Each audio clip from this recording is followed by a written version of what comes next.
I want you guys to, just kind of set up the morning here real quick. These next few minutes, be open to some new thinking. Greg and I want to bring some practical tools, some ideas to you. And so, be open, just listen to what God might have to say there. Maybe there's some distractions, closing the door, switching off your phone. We also want you to drop your name, city, state in the chat. We always love seeing that, and that opens up some side conversations in the chat, which is always kind of fun, making connections, some of those things. So if you're jumping on here, name, city, state in the chat.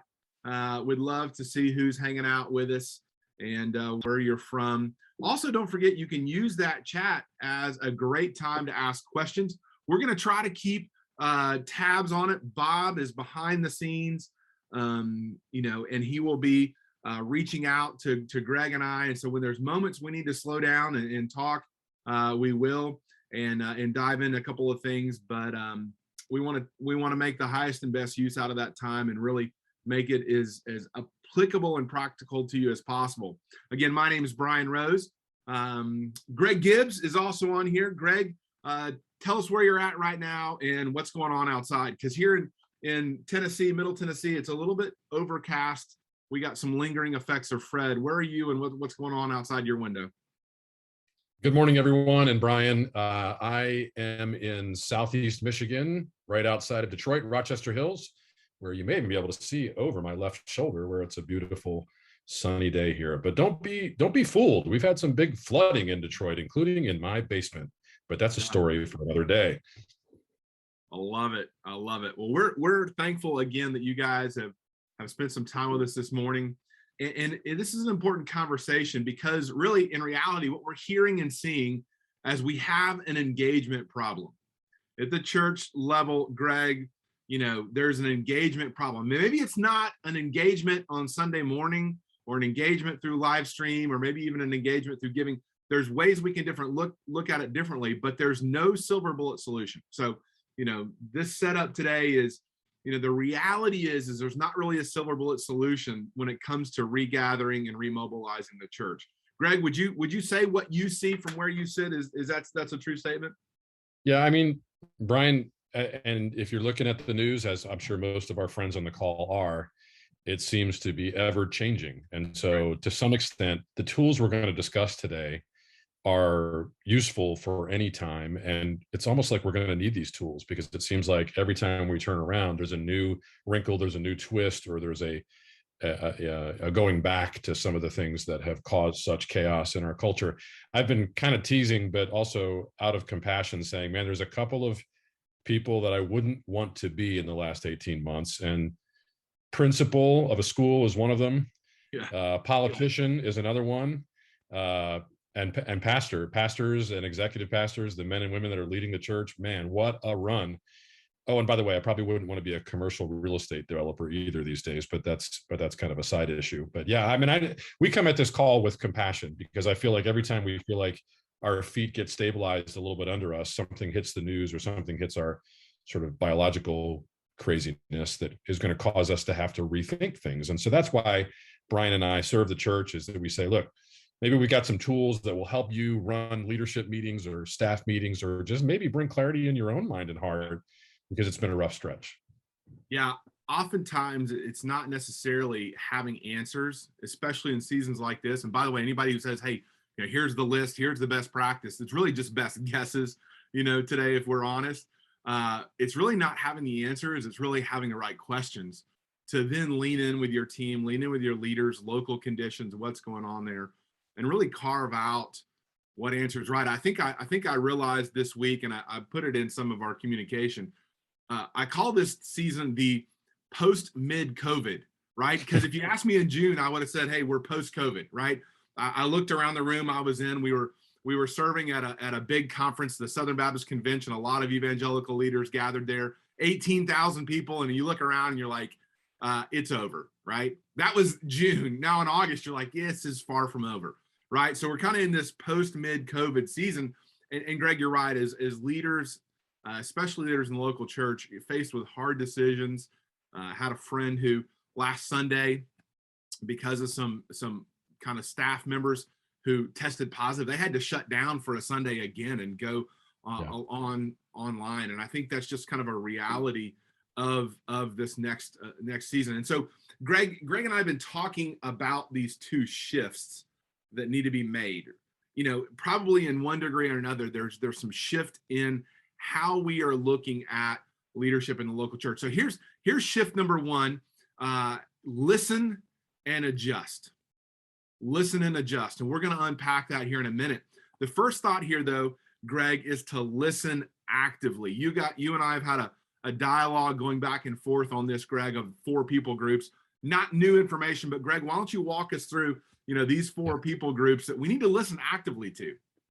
Yeah, the other thing I want to say, Bryan, and as these are kind of coming up on the screen, many of you will remember these 4 C's, often attributed to Rick Warren. I'm not sure he started it, but certainly he's the one that popularized it. But before I talk about that, I think we all need to recognize that COVID was actually the trigger for some things that we probably should have been doing anyway in a lot of our churches. And so Bryan and I are not trying to characterize this webinar today as, well, COVID has put us in this bad position, so therefore X, Y, Z. The fact is COVID just kind of sort of called into the light some things that perhaps as leaders we could have practiced more effectively anyway, because it's a tough time to do ministry in American culture. We're on sort of the bad side of the press. And so, it's been tricky to lead the church for years, quite frankly. And COVID just sort of shined a spotlight on some of our lack of clarity. And in some cases, sometimes our lack of active listening. And so we are employing the 4 C's because if you'll allow us, at least for this tool, we want to say, look, what if you and your team looked at the core congregation, crowd, and community through the lenses of what's the most loving and wise way to interact with these 4 people groups right now, the most spiritually discerning, the most pastoral, like for instance, the core, these are the people that are rowing with you. These are the folks that, are giving and serving and volunteering despite of COVID conditions and even despite of some of our weaknesses as a church. So this is kind of your inner group. Like, what do they need, especially right now? And how can we actively listen to them? Active listening is summed up in saying, hey, I think I heard you just say this. Let me reflect back to you so that I'm sure I'm understanding. And the reason we made this kind of a listen and adjust thing is because there may be some ways in which the body of Christ, the members, the men and women that are you're surrounding yourself with, may have some discernment that we could learn from, because we can get in ruts as senior leaders. I was a senior pastor, and I'm sure I went to some of my go-to techniques and programming. And so sometimes the core, they know us, they love us, they even know our weaknesses, and they still are with us. And they may have some things to say and about which we could adjust to. Congregation are the folks that are kind of hanging out with you, but maybe a little bit more on the fringe, or maybe they're not as involved as the core. The crowd are people that to some extent in the last 18 months, a lot of churches have lost, because if they had loose or tepid kind of warmth toward the church, or mediocre reasons for engaging with the church, they just kind of got blown away because it became too hard. Yeah, Greg. And I think what I'm seeing and I'm hearing from a lot of leaders is today's congregation for some of our churches is yesterday's crowd from another church in town, right? Or maybe it's vice versa, that, today's crowd in our church was yesterday's congregation somewhere else. I think one of the other things COVID gave permission to, kind of a tacit permission, was if there was any time that you would go and kind of make that shift and move, it could be in this season where it's a little harder to keep track of people, where maybe those things, and that's still continuing, even in August. Again, if you had told me in June that was still happening, I'd said, no, I think we're kind of on the other side of this. But now in August, school's back in, and we're seeing new faces, or not seeing old faces around. And so I think that congregation crowd dynamic, is kind of in swing right now. And then we get to the community, which, as we know, those folks, Greg, that are outside kind of the regular everyday, every week operations of the church, right? Yeah, and I think there's an opportunity here to make the gospel clear. And this is maybe a separate webinar, Bryan, but I love the diagnostic tool we're about to show people, because one of the questions it asks is, what does the community need from the church right now? Yeah. And I have a feeling that that's just as much a posture as it is a program. Yeah. In other words, I think the community is looking at the church and trying to ask the question, are they truly loving their neighbor? You know, are they really doing things that serve the commonwealth, the common good of our town? And so again, I would ask your teams, you know, in a meeting, what's the best thing we could do for our community right now when people are so destabilized? They're, you know, no one's in their right mind. Everyone's either nervous about something or acting out because, you know, down below there's some real fear that has kind of crippled a lot of folks. So anyway, we just think, man, what if you just took a hot second, sat down with a cup of coffee, maybe a whiteboard, your main, you know, people that you know and trust, and had a great sort of diagnostic or a brainstorming session on using the 4 C's. Again, maybe you want to make up a different title. That's not the point. The point is the constituencies that we serve. Maybe you break it down into 3 or 4 of them, and then ask what are they thinking right now, as best we know, or what do they feel right now, or what do they need? You know, what do they know? What are they sort of revealing to us about how we may be able to adjust? And I think then and only then, Bryan, if number one, we don't treat it as a one size fits all, but we actually understand that there's different people in our midst, different crowds and community and things like that. But then once we get that reconnaissance, we can then say, okay, well, in light of that, maybe for a season, we need to adjust this. And believe me, we respect deeply the fact that the people on this call have already made some of those adjustments. Yeah. Totally get that. We know that this is not completely foreign to you, but we're just trying to give you a tool that maybe could allow you to dive a little bit deeper into those various people groups and find out maybe there's, you know, like Bryan, the other day we were saying, it's kind of good for a church, or at least churches have been in the practice of, like, at least once a year, kind of looking at their vision or their strategy or whatever. Or maybe some churches don't do it, but for every couple of years. These days, we feel like you need to do it almost every couple of months. You know, something that for some churches would be, you know, once in a year or two needs to be almost once a quarter, because things are changing so much. And so here's one of the tools that we think can help you do that.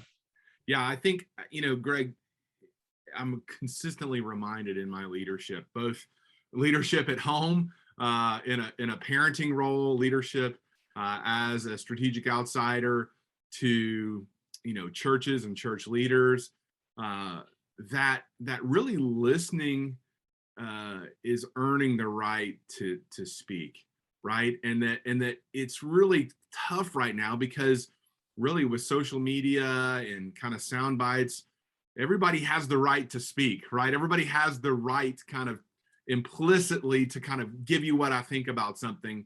But really, when you think about it at an interpersonal level, listening is really a tool that is really earning the right to share, to speak, to do. That fourth question, what do they know? That's kind of a tongue-in-cheek thing, because sometimes what they know may not be accurate, right? Or what do they think they know? Or I would even say, what do they need to know? And so when we're developing this tool, we just began to think about it and say, like, what might happen if, you know, we said, hey, what are the new learnings, right? When you think about these 4 groups of people, you think about it through the lens of these 4 questions. What are the new learnings? What comes up here? What might emerge as we take a moment to listen, and not just kind of to listen in generalities, but really listen specifically. So this is going to be available. We're going to send this PDF. Looks just like what's on the screen there. Also, we're sending the slides. I've seen some questions pop up both privately and publicly. The slides are going to be available. We're going to always make this available. There'll always be a replay. In fact, the goal here is not for you guys just to get some good stuff on this webinar, but really for us to hand off something. Like, this would be a great conversation maybe with your team. Maybe there's a group of other leaders around you or something like that. Just kind of think about, hey, who are we listening to, and how are we listening to them in that way? So Greg, that's that first shift, that listen and adjust shift. And I think that's really more personal with the leader, right? That's more for us as leadership. We set up this other thought here, and again, we'll send this to you in a tool. Greg, just kind of talk about this listening posts. If we set up listening posts in our people in those 4 C's, talk about the spread there and how we might think through that. Yeah, I'm biased toward listening techniques and ideas, and maybe some would accuse me of being too collaborative or too much wanting to know what people think and believe. I don't know, but for me, I don't think that what we're about to share on this slide is just because of the time we're in. I want to keep saying that. I want to keep saying that. Like, we literally use the word tools because we feel like we're literally handing a tool to you to put into your tool belt as a leader. Our dream, quite honestly, is that like next week, there's senior leaders all over the country that have something like what we just shared up on a whiteboard or a flip chart, and you're using the tools that we're trying to refine and develop in your setting. And so that's why we said, hey, what about this one where we put it on a spectrum from relational to formal? And what my kind of preconceived notion of you all is that you're in the ministry because you're pretty good at listening, particularly on the relational side. And what we want to encourage you to do is think about ways that beyond just kind of listening almost with a pastor's ear, you have even organizational listening. And that's why you see up here, as we've sort of brainstormed, and you need to do your own brainstorm here, but we've populated this with what are the other forms of listening that perhaps we would call organizational listening, or some would even call formal listening. Formal listening, like sort of a think tank, or we're calling them team collaborations, where maybe if you're large enough to have a large enough church to have a department or a team that oversees a certain area, listen to them in a more formal way. Surveys. Auxano it's become very popular part of how we serve churches right now, is creating easy to take but formal surveys so that we can do quantitative and qualitative analysis of what's going on in the congregation. Maybe you want to do that by yourself and you don't need our help for that. That's totally fine. But survey to us is a way to formally listen. Interviews even. We often come in as strategic outsiders and friends of the church, and we'll sit down with a number of key stakeholders in the congregation and help senior leadership listen to what's going on. But you know how to do these other things that are relational, right? One-on-one conversations, stop in at small groups or life groups if they're meeting, just to chit chat with them and have kind of a set of questions that you want to ask people. Even do a town hall where you get a lot of folks to show up and, I don't know, throw a barbecue or something, but figure out a way to keep a bead on what's going on, your finger on the pulse of the congregation and the community, because otherwise we're kind of just sticking our fingers in our ears and hoping that whatever things we've done in the past will perhaps work in the future. And I think it's time for us to try some things. And I think we have an umbrella of mercy and grace right now, because kind of everybody thinks that something's going to change. So whereas normally, Pastor, you've maybe gotten beaten up because you try to change something and people aren't ready for it.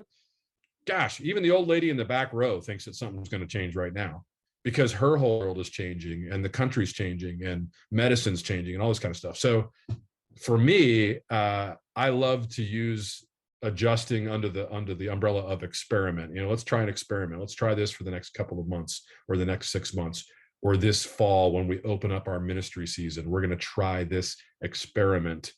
But again, what we're asserting to you today is that don't fly blind. Go ahead and do some active listening before you make those adjustments and experiments. Yeah, when I reflect on, some of the interactions, that Jesus had, oftentimes we read that he knew what they were thinking. He knew what these religious leaders were thinking. He sensed, that Jesus had that supernatural, fully God, while fully man ability to know what was in the hearts and minds of people. Well, guess what? We don't have that ability, right? We have a sense of that. We have Holy Spirit in us that gives us, sense there. But sometimes there are ways that we need to also kind of lean in and say, what is in their heart? What is in their mind? And I think that's an important question, because right now we're being taught in some ways by our culture not to think, not to really listen. Just pick up somebody else's assumption or assertion and make that your own and lead with that. And I think, Hey B, I want to interrupt you because I got a great question from yeah, Charles yeah, about what are we talking about when we say new yeah, learnings. yeah, I think, Charles and friends, one of the surveys that we've been running with churches recently has been called the Church Next survey. And the questions that are in it, I think are very provocative and interesting. But one of them is, what's it? I forget how it's phrased, but basically it's like, what have you learned is really important to you through these last 18 months? And what is less important to you? Because what happened was there was a kind of a refiner's fire yeah, that COVID brought about, where people were like, well, wait a second, I don't really, I never really cared about that aspect of church ministry anyway. And just the fact that we haven't been able to do it during COVID, I don't miss it. And then in other ways, they're like doubling down on, oh my gosh, this has never been more important to me. And this is critical to my spiritual life and to my engagement with the church. And man, if you don't know the difference, yeah. if you're not listening actively and you don't know the difference between what people have sort of checked out of and what people are deeply, deeply desiring in terms of their engagement with the church, then you're going to be making uneducated guesses about that. So that's a little bit of how we define new learning. Yeah, and I would even say, I saw a message to me from Ray, who's kind of reminded me that, who may be our crowd today, but with somebody else's congregation 2 years ago, also are bringing in their own perception and vision and values and kind of what they think the church should be. So if we're not listening to where our people are, we can make an assumption that just because they're with us, that they're actually kind of with us. And those are the moments where maybe surprised. I love the idea too, and this is just close to my heart, Greg, I know close to your heart, that listening to our community right now, what are the needs of those people around us? How do we make sure that, we are thinking through a gospel lens evangelically about kind of what's our community crying out for now? What are those things we can do organizationally? How can we serve? How can we be the hands and feet of Jesus? I mean, I think it takes listening, and we may be surprised. There may be some new learnings that also come out of that too, that we thought, Hey, oh bro, wow, our community was here. I'm telling you that, I've said this a handful of times to our churches, but I know a lot of us in seminary took missiology and have studied missions. Maybe we have some former overseas missionaries on this call, but we have to act like missionaries again. And I know y'all know what this means and are probably doing some of it, but you literally want to run an exercise where you say to your team, if we just landed in this town today and assessed the needs, both felt and real, of this town today, almost like we were foreign missionaries, how would we set up ministry to be able to adjust to that? And I think if Bryan, we run into churches all the time that have an outdated understanding of the literal neighbors that live 2 minutes from their door, because they set it in cement 20 years ago or 10 years ago and are presuming that the people that are ministering to are the same ones that they were 10 or 20 years ago. And y'all know that has completely changed. Ethnicities are changing and socioeconomics are changing around us, and political views and divisions and people's heartfelt needs are completely General changing. growth of a city. I mean, Oh general my gosh. growth areas. I mean, things are changing to a degree. And so I think being able to listen and adjust, being able to think back to what does it mean to be, in here. And this, again, this is for us as leaders. Listen, maybe adjust. Maybe it's an adjustment of your perception. Maybe it's an adjustment of your style to a certain degree. Maybe your thinking, maybe even your expectations. But it is that first posture of listening. Again, Greg, let's kind of go to that second shift, because I think there's that, what you're getting into with the missiology and some of those thinking here. We think about adapting and experimenting. So shift number 2, and this kind of feels very similar, but where the first shift was maybe more for us as leaders, this may be more for us as organizations. The kind of the hard thing to talk about COVID, because amidst the pain, the suffering, certainly the toll it's taken on us physically, mentally, and even loss of friends, people we know, people we loved. But there is also this ability in this season to really adapt and experiment, to try something new. Greg, you alluded to this earlier. There may be a little bit more permission to kind of get it wrong. But the first solution in that, before we can do that, is really comes about defining reality, right? Yeah, man, I'm telling you, I've seen it in some of the pastors we work with. And again, I just want you to hear our hearts. We have deep, deep compassion for how difficult this must be. Yeah. But I see some of the folks going, "Hey, everything's fine," like, look, there's still people here, and the giving is decent, and as if we need to like put on a good face so that people won't panic. And the fact is, I think people need us to be real, because there's so much where people are posturing and politicizing everything. I need my pastor to just say, "Hey folks, this is tough, and we don't have silver bullets, and we don't exactly know how to adjust our ministry, and there's some of our friends that we haven't seen in a while because of whatever reason, and we respect that, but we may have to make some adjustments here, and so let's just define reality." And for some of you, maybe the numbers that we tend to track are way off, where maybe things are down in a way that's causing people to be discouraged. And I just think the job of a leader is to define reality and then offer hope. And I do think there is hope, right? There's hope in Christ. There's hope in the fact that the church has been recalibrated and reconstituted before. So if we look at Christian history, this just may be another sort of big shift in the way we bring the gospel to our communities. And so I think, everybody wants to talk about authenticity and how we want to be real at our churches. And that seems to pop up as a value for a lot of the churches we work with. Well, guess what? It's time for leaders to model that and just say, Yeah.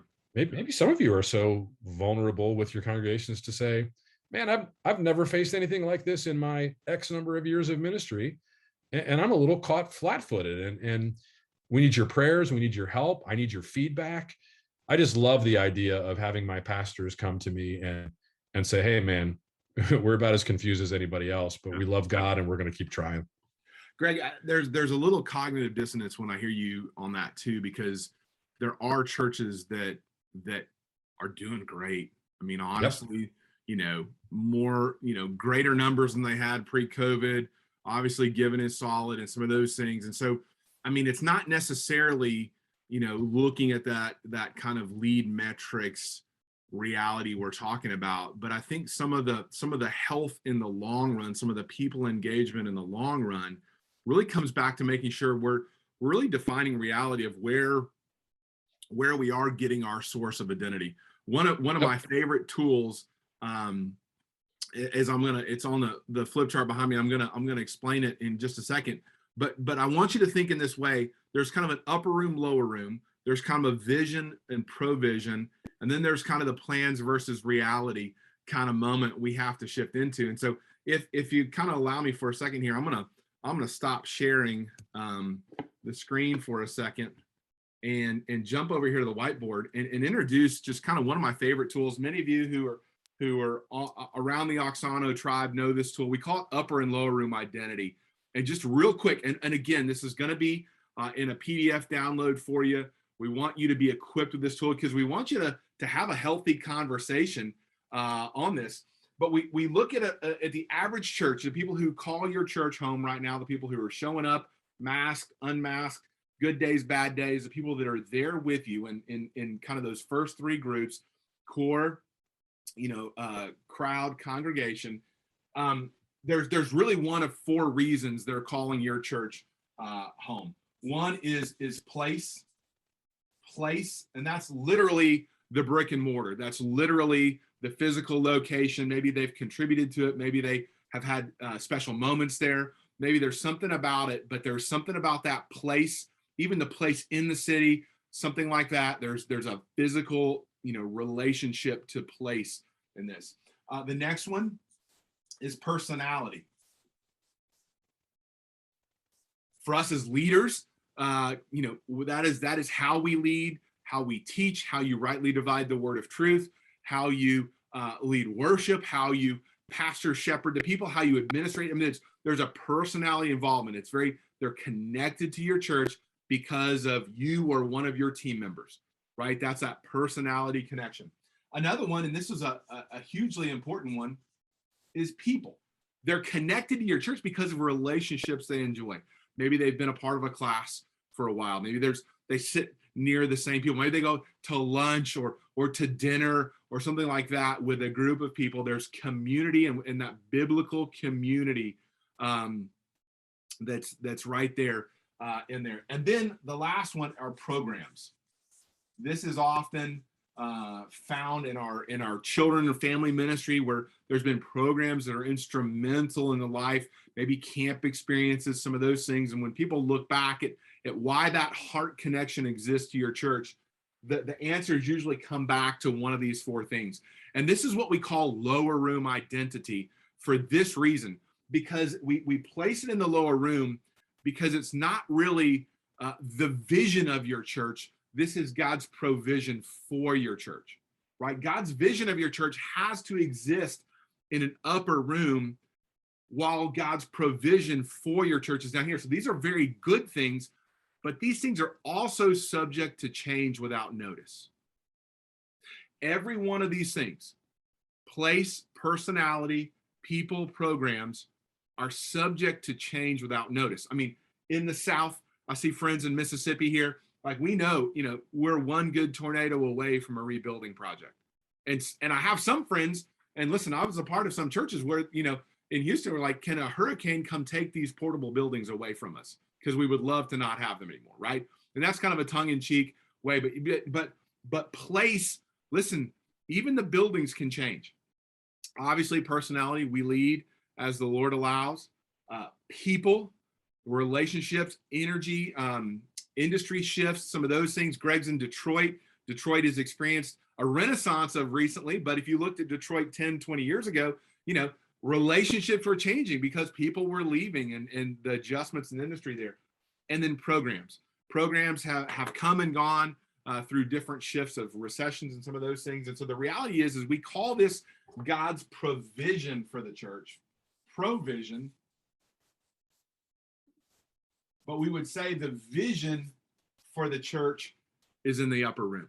We would say, hey, listen, leaders, it's our job to define reality and say, listen, our goal is to build steps so that when someone does connect with your church because of the location, they understand we're here for something bigger. When they do say, man, I love the way you teach. This has been just a healthy season for us. We started watching you online. Now we're here in person. Man, we're so glad you're here. Let me tell you more about what this church exists for. People, relationships. I love my class. I love this. I can't wait to be back with them again. Some of those things. Man, that's awesome. We're here to accomplish something bigger. Or even programs. This program is so important to me. And here's what happens, leaders, and you know this, but this maybe just puts words to it if you've never heard it before.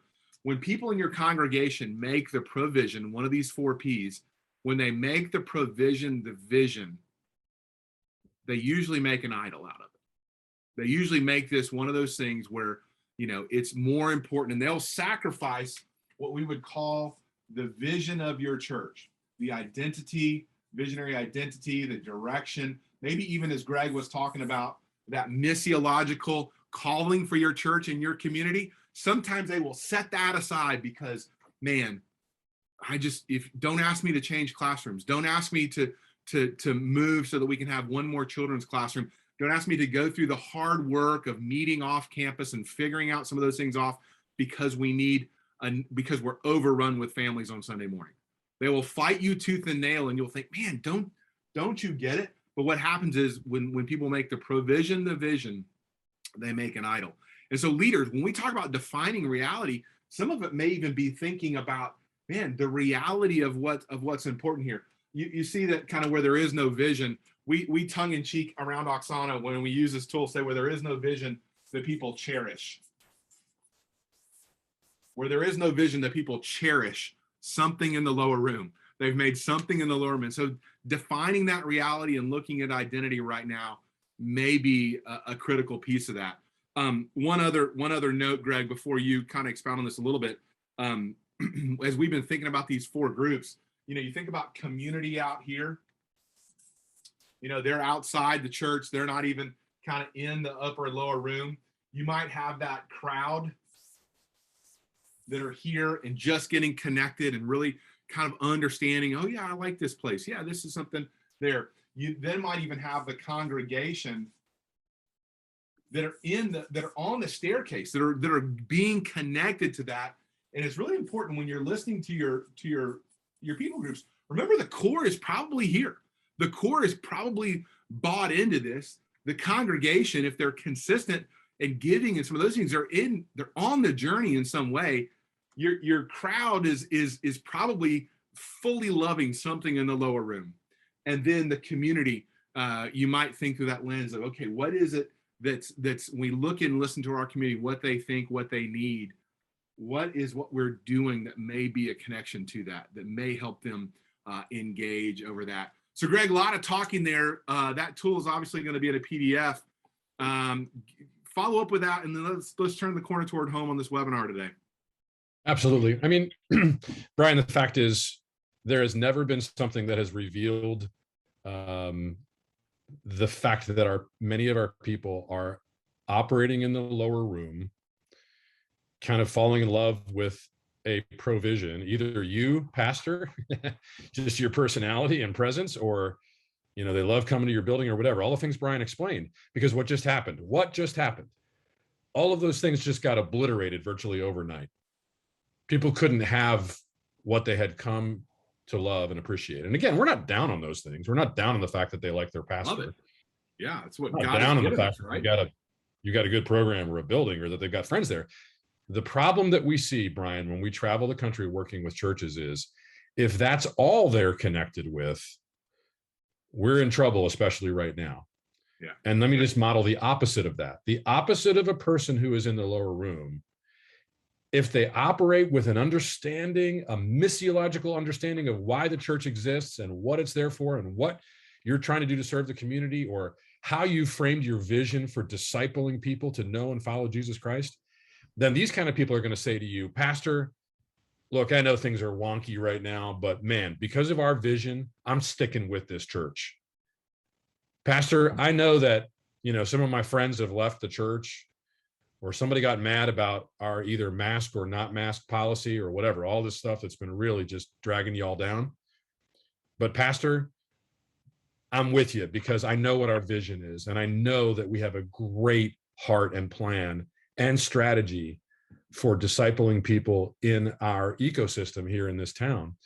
And despite all these things that have wobbled and been destabilized in the last year, I'm in.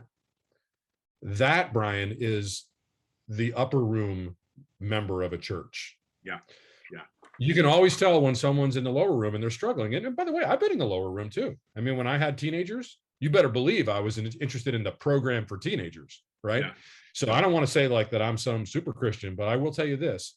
Right now, we just really have the diagnostic, right? When people are coming up to you and saying, I'm mad about this, or how come we don't have that, or why did you cancel this, or why are you changing that? You know, you don't want to be judgy, but in essence, we're giving you the tool to say, aha, this is a person that I need to lift up their head to the upper room. I need to clarify what we're all about. I need to lovingly say to them, Bryan, I know you care a ton about your teenager right now, but we're just doing our best under the circumstances. And remember that our church is about seeing people know Christ in a deeper way and follow him and lead others in that same way. And this is what we're trying to be able to do that. Remember, Bryan, this is what we're all about. And so, dude, that's what half or more of our ministry at Auxano is going into churches and helping senior leaders clarify the upper room and then know how to communicate it so that you have more people mounting that staircase and you get more of a majority of folks in the upper room than the lower room. And what we're saying to you today is it's high time to have these conversations, because we just got the spotlight shown on where we have some dysfunction in this area. Yeah, and 100% the upper room is your church's definition and expression of the disciple-making call that every local church has been given in context in your community, both in how you reach your community and how you reach the world as a result of that. And then that, you know, kind of shared understanding of what we sense and see God leading us to next. And so without that consistent language, without that defined, then it just kind of feels like a good idea, or, you know, they can almost argue with us against kind of what I see and what I read versus kind of this shared calling that we've come around to. And so those three images you see there maybe represents those new opportunities to share what it is, new opportunities to remind people this bigger picture calling, new opportunities even for ourselves sometimes to break out. I know sometimes when I'm in a slump, when I'm in a funk, one of the best things to do is be reminded of a calling to really serve someone else, to get in outside of my ho-hum or how I feel about myself. It's really not about making myself feel better. It's about serving others. And there's no more fulfillment and reminder of God's call than when we do that. And so sometimes leaders, we just need that consistent language here. That adapt and experiment sometimes is tough though.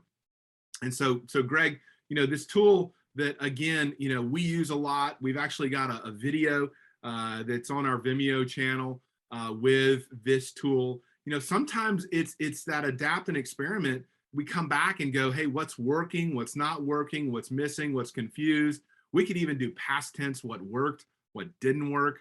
You experiment, and this is that time where maybe there's a little bit, as you said, that umbrella of permission or grace to go, yeah, let's try this. Let's try this new way of doing it. Let's try something else. Let's try to not do something in order to do something else, and then really come back and ask these 4 questions. And this is a great diagnostic piece of that.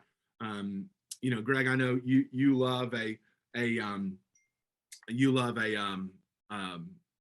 start, stop, go tool that our friend Doug Paul talks about and writes about. So there's other ways to do this. There's SWOT analysis. We're not again, breaking new ground here, in as much as just trying to equip you as leaders to have those right conversations. Another tool for that may be a shift readiness survey. And listen, leaders, this is just for you as a leader, just kind of thinking about, man, how upper room oriented are we? How good am I as a point person, point leader in kind of defining and really having a shared understanding of that? So you see one of those questions, I can verbally state our core values without looking them up. It was funny.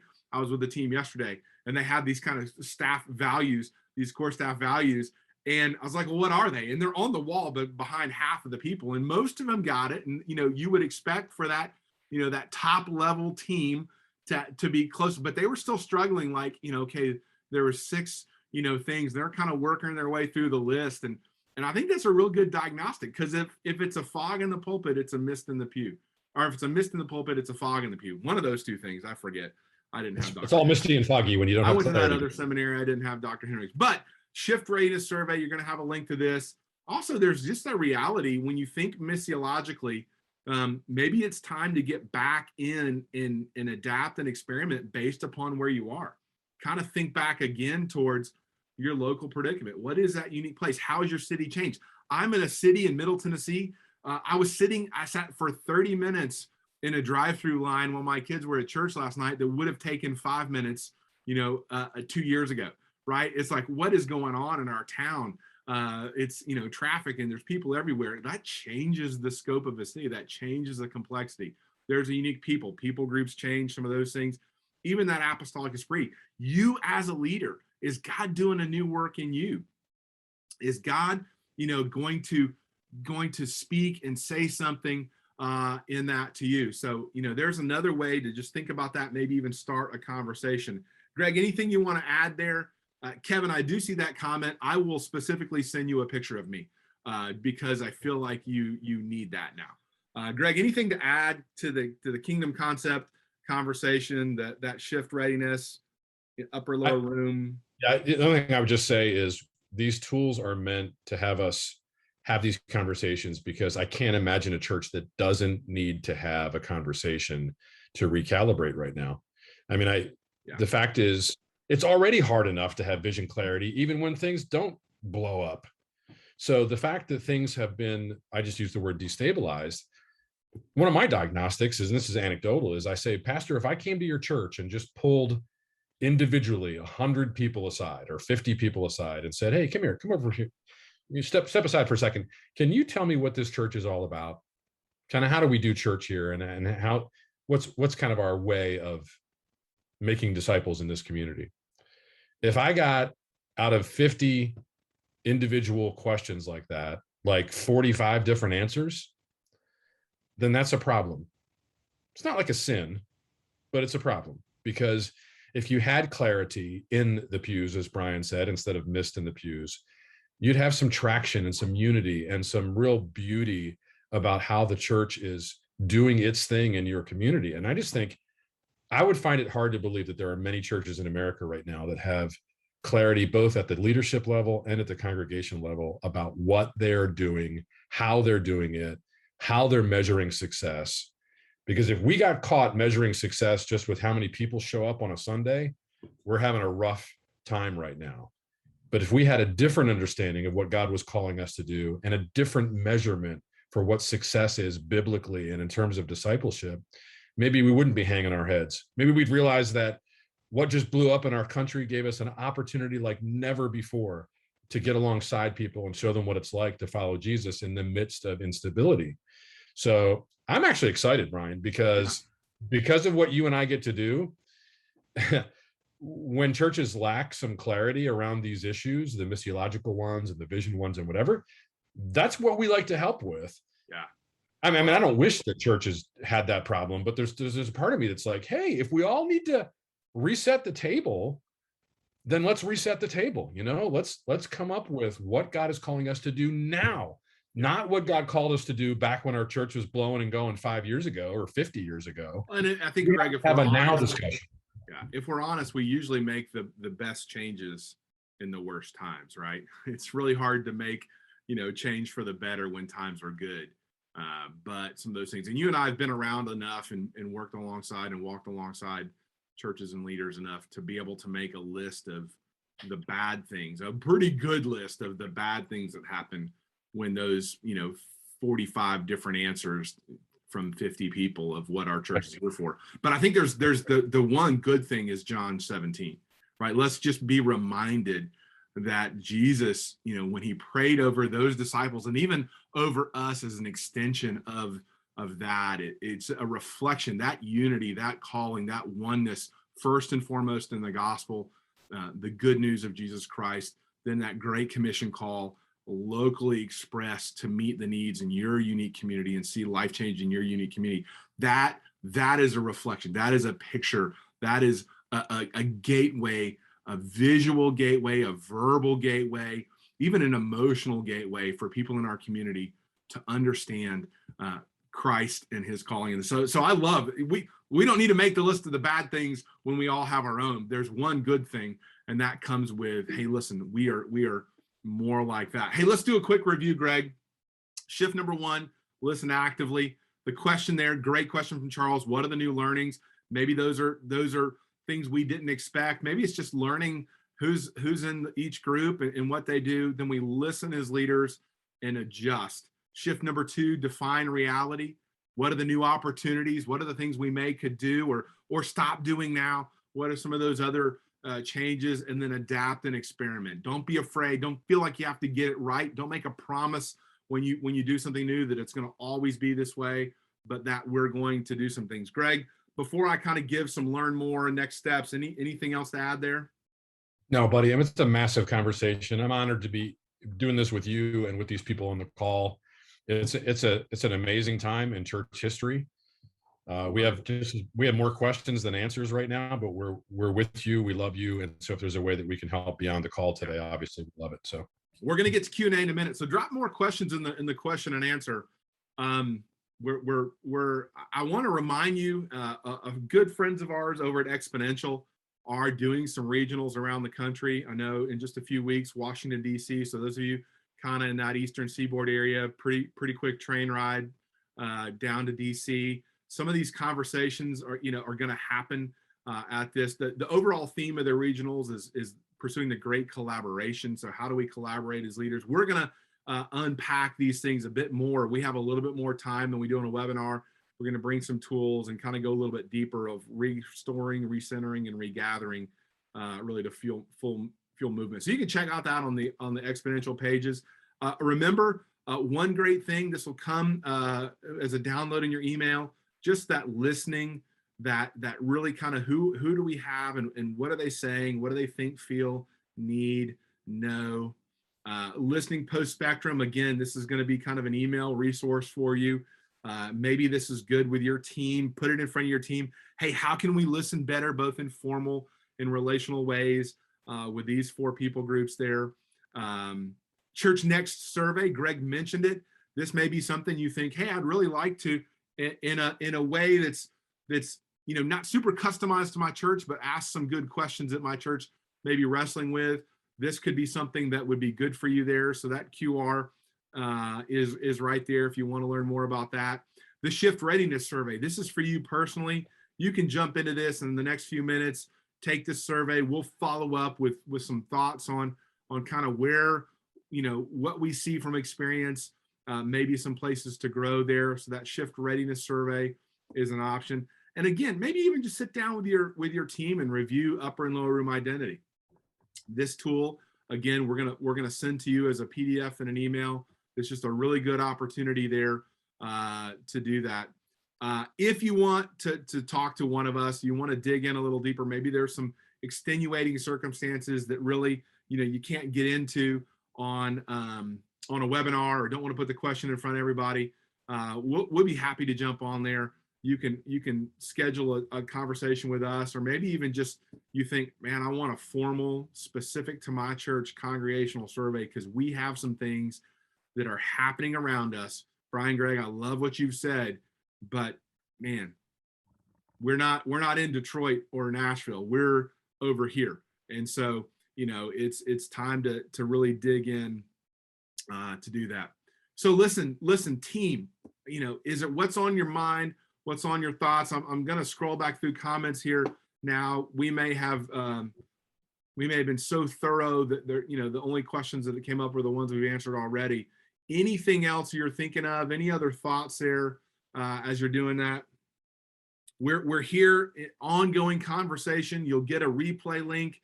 You can play part or all for your team as you're having these conversations. But we're thankful for you. We're here for you. As Greg says, we can't imagine what we can't imagine is going on. Maybe it's great. Maybe you love it. Maybe this is the best, most healthy time you've experienced. Maybe there are some things that you'd be like, man, I wish there was someone who could help me process this. We're here for you. Just let us know and respond. And love you guys. May the Lord bless you and keep you, and may his face shine down upon you, on your church, your community, and your family. Thanks for being a part today.